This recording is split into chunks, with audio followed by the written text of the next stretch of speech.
Episode 7 kicks off in grand fashion. By far the most entertaining episode thus far. It's kind of a one-shot, episodic type thing. You're basically following Eleven on her journey. It's been separate from everybody else's so far, but I think this is where it turns the tide and she goes back to save her friends for real. Starts out when cuts back to when she's talking to her mom, and her mom's showing the cycle of images and what happened when they took her away. So hard cuts right there and goes back to goes to the evening when she starts looking for her sister again. Finds her, wakes up to her aunt calling the cops on her to say, hey, there's a girl here, and I don't know who else to call. So she's trying to get in touch with Hooper and Joyce. Eleven's not ready to go back to them, so she bolts. Takes you on this journey of her finding her sister. Cuts to Bon Jovi Runaway, which, I kid you not, Gerald's Way, we watched on Movies, be about a month ago now, but the actress in that movie reminded me of a Bon Jovi song. It was Always, but Runaway was my first go-to, and as I started watching the movie, I grabbed that music video and sent it to Luke, so I hope he realizes that too. It's just this weird connection we have with most of the stuff we watch, and that was just wild to hear. Even catches my favorite part of the Runaway song. She the fucking runaway when it does that high up part, but love that. She bumps into somebody on the road, turns around, gives them that mouth breather line. It felt so right. We haven't heard it up to this point, but it was very necessary. You have Jane and Callie meeting. Callie kind of shows off her powers and has her friend Axel freak out because he pulls a switchblade on Jane or Eleven.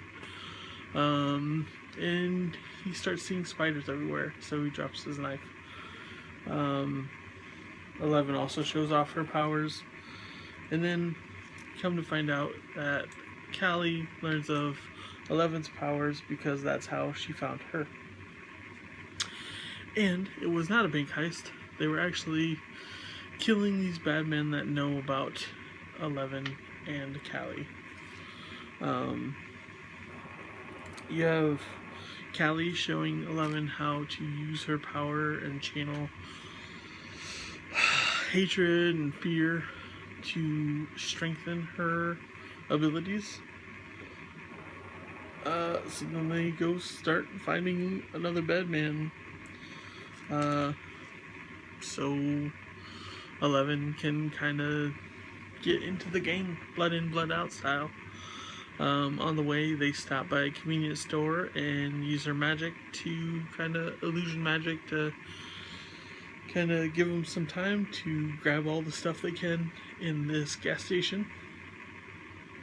Eleven kind of knocks out the clerk out when he pulls a gun on them, jump in the van, and take off to find this other person.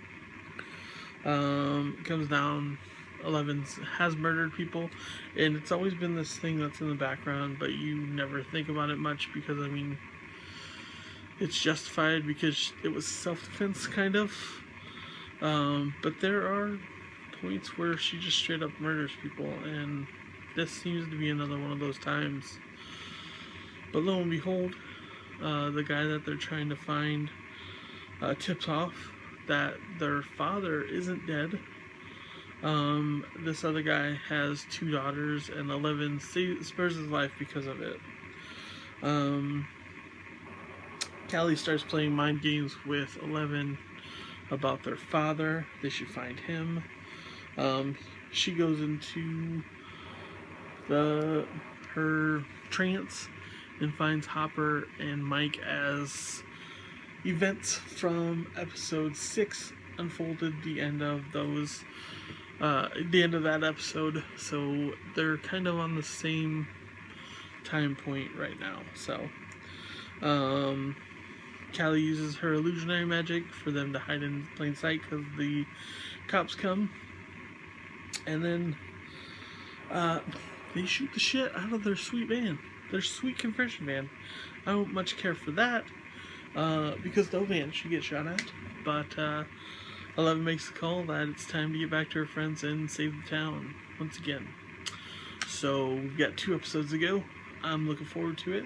Hope you are. Hope you're enjoying these. I'm going to be back to episode 8, and I'll talk to you next video.